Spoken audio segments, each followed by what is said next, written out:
دعا.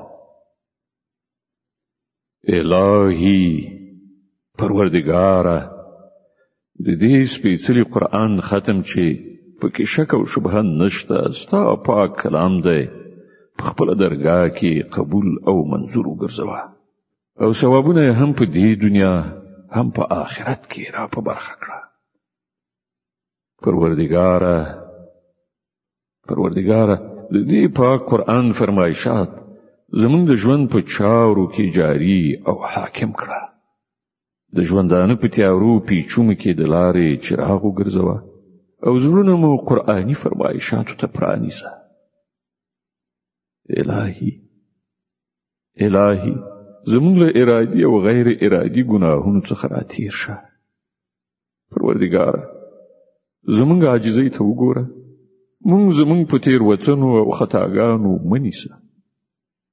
پروردگاره الهي زمونږ زړونه له کینې، حسادت، بدبینۍ، د دنیا له حرص څخه وژغوره.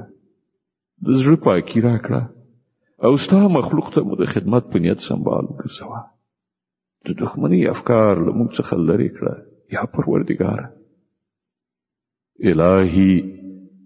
الهي موږ ته د هغه څه توان را په برخه کړه چې ستا په لاره کې سرښندنه او هڅه وکړو، او هغه چې زمونږ په انساني توان کې دي ستا د فرمان سره سمې ستا په دربار کې سرته ورسو.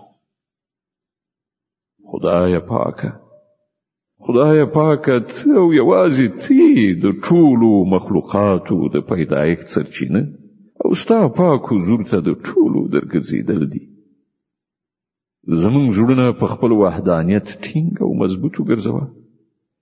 د شیطان له شرک او وسواس څخه چې تا په خپله پرې لعنت کړی او شړل شوی دی، ستا د بندګانو دښمن دی او ستا د مخلصو بندګانو د لارې په سر ناست او په غلطه لارې بیا یې وژغوره او په خپلو هدایاتو مو روان کړه.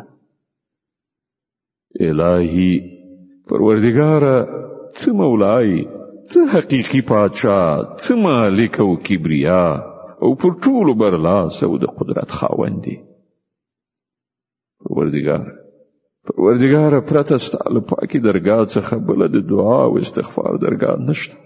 خپل د دعا لاسونه مو ستا په دربار کې جګ کړي دي، موږ له خپل درباره نا امیده کوه مه. الهي ستا عاجز او خطاکار بندګان یو، موږ ته بښنه وکړه او د دوزخ له اور څخه مو وژغوره. پروردگاره الهي ستا رضا زموږ د زړه آرزو ده او جنت هغه چې ستا رضا په هغه کې وي.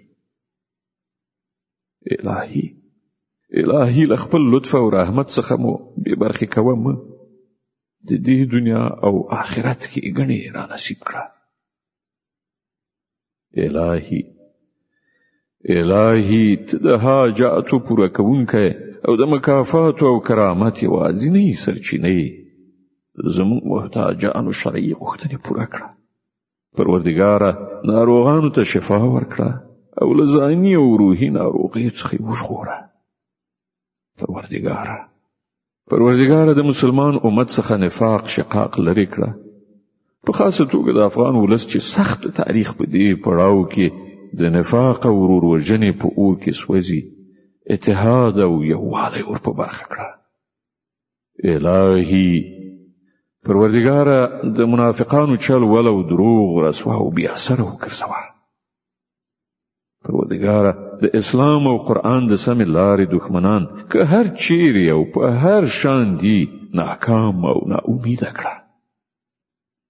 خالق پروردگاره د قرآن عظیم شان د تلاوت او پښتو ترجمې د دې البوم د بشپړولو په خاطر چې زه خپل بنده دې وټاکلم او بیا دې دا وس او توان راکړ چې بشپړ کړم او خپل دربار ته دې د خدمت لپاره وټاکلم، مننه لرم او ستا په دربار کې د سجدې سر ږدم او شکرونه ادا کوم.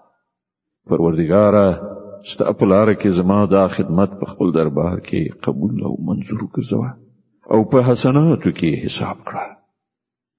پروردگاره د دې کار ثوابونه مې پلار، مور، خپلوانو او ټولو مسلمانو خویندو او ورونو، په خاصه توګه هغو خویندو او ورونو ته چې د قرآن عظیم شان د دې البوم په تکمیل کې را سره مستقیم او غیر مستقیم مرسته کړې ده. د دې دنیا او آخرت اجرونه نصیب کړه. پروردګاره د دې سپېڅلي قرآن د ختم په برکت مونږ او زمونږ پلرونه نیکونه وبخه او ټولو هغه خویندو او ورونو ته چې د قرآن ختم یې کړی دی ثوابونه ور په برخه کړه.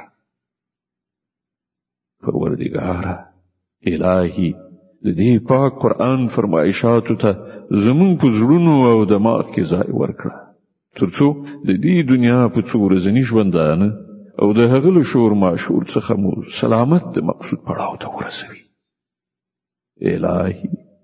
الهي د ځنکدن او د قبر عذاب پر مونږ آسانه کړه او د لا اله الا الله محمد رسول الله کلمه مو په ژبې روانه وګرځوه او مسلمان مو له دې دنیا څخه بوځه. الهي پروردګار ته هغه وکړه چې په پای کې ته له مونږ څخه راضي شې او مونږ سوکاله او بریالي. آمین.